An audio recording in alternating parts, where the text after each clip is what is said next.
विट्यातील हद्दपार केलेल्या युवकाला विटा पोलिसांनी केली अटक। 2 वर्षांकरिता सांगली सातारा या 2 जिल्ह्यातून 2 वर्षांसाठी केला होता हद्दपार। या गुन्हेगारी क्षेत्रातील रोहित जावीरला अनेक गुन्हेगार क्षेत्रात तसेच टोळीचा प्रमुख सागर पवारचा हा साथीदार म्हणून ओळखला जाणारा खानापूर तालुक्यातील गारडी येथील सांगली सातारा जिल्ह्यातून 2 वर्षांकरिता हद्दपार केलेला गुन्हेगार रोहित किरण जावीर वय वर्ष 22 हा गारडी हद्दीतील विटा मायणी रोडवरील एका कॉलेजच्या मागे खुल्या जागेत फिरताना सकाळी 11च्या सुमारास विटा पोलिसांना आढळून आला।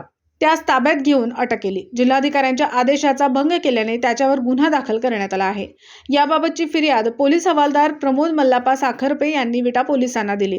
सदर रोहित जावीरला विटा न्यायालयात हजर केले असता न्यायाधीशांनी त्यास न्यायालयीन कोठडीचा आदेश दिल्याचे विटा पोलीस ठाण्याचे पोलीस निरीक्षक संतोष डोकेसाहेब यांनी सांगितले।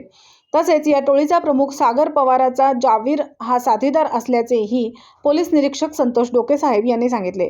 विट्यातील हद्दपार केलेल्या युवकाला विटा पोलिसांनी केली अटक।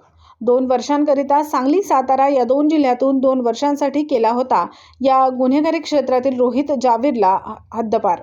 विटा प्रतिनिधी शिराज भैया शिकलकर। दिवसभरातील घडामोडींचा आढावा घेण्यासाठी पाहत रहा N24 मराठी न्यूज चॅनल।